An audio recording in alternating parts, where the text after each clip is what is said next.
Welcome to The Explainer. Let's drop the ghost stories and the Hollywood scripts for a second. Today, we're taking a rigorous, systematic, and purely analytical look at one of the most fundamentally misunderstood figures in American history, Marie Laveau.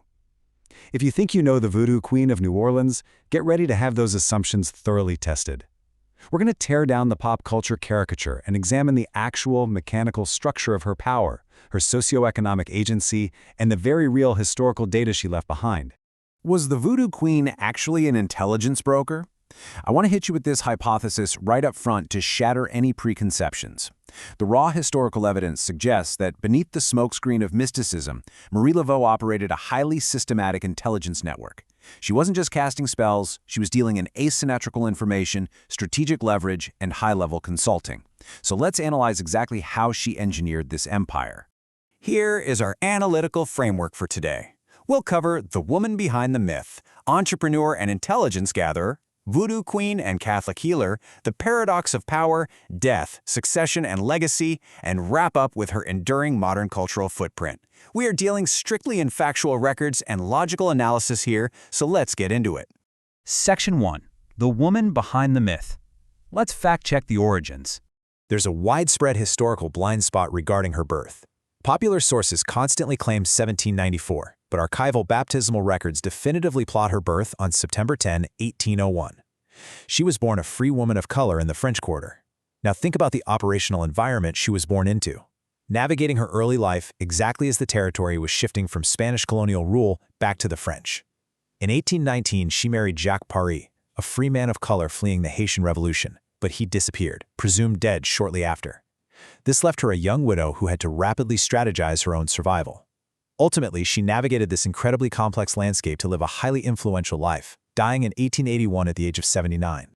If we run a side-by-side comparison, you immediately see the glaring incoherencies between her mythological status and the actual archives. Legend says 1794, the record proves 1801. Legend claims she danced with a giant snake named Zombie. The historical record shows absolutely zero substantiation for this. Legend paints her as solely a dark voodoo witch, but the actual data documents her as a devout, accepted member of the Catholic Communion. The logical takeaway here?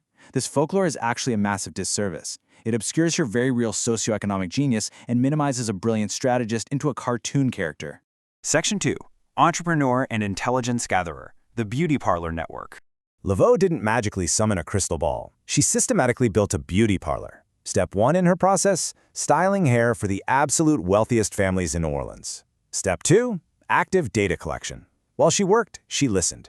She extracted an incredible volume of inside information and secrets directly from the elite.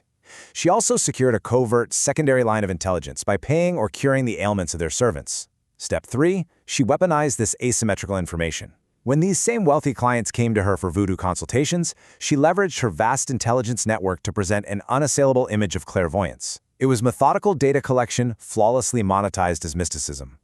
Essentially, her voodoo consultations functioned as 19th-century crisis management. Yes, she sold grizz charms to make wishes come true, but she strategically packaged them with highly practical advice based on the raw intel she possessed. She mediated wealthy family disputes precisely because she knew everyone's leverage points. She consulted on health and highly complex financial matters. She was a powerhouse operator, coordinating all of this from St. Anne Street, holding sway in Congo Square, and conducting matters out at Lake Pontchartrain.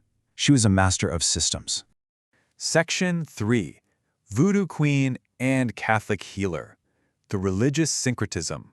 The third female leader of New Orleans voodoo was also known to the press as a devout and acceptable member of the Catholic Communion. That's a direct pull from a real 1871 newspaper report.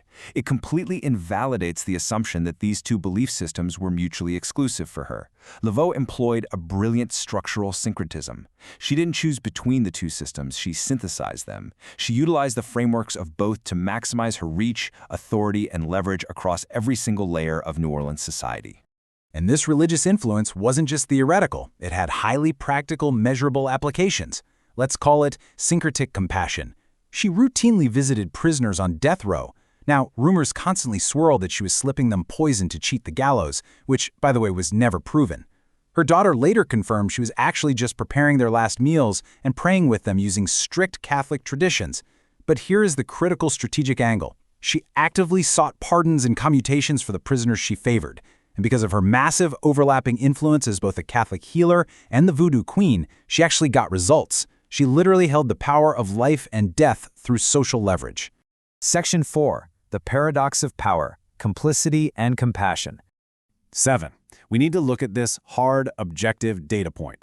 Historical records confirm Marie Laveau owned at least 7 enslaved people during her lifetime. As a free woman of color wielding immense power, she was simultaneously deeply complicit in the brutal economic machinery of the American South. From an analytical standpoint, we cannot minimize or avoid this fact. To accurately assess her historical footprint, we have to acknowledge that she actively leveraged the institution of slavery to build her own household wealth. But a thorough analysis requires we contrast that with the events of 1878.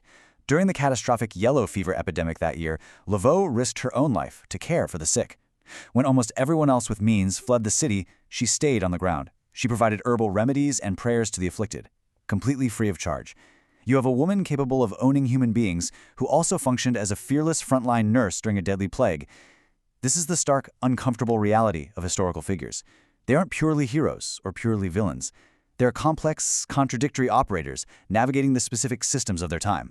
Section 5. Death, Succession, and Legacy. Untangling the Maries. There's a massive operational blur we need to untangle here.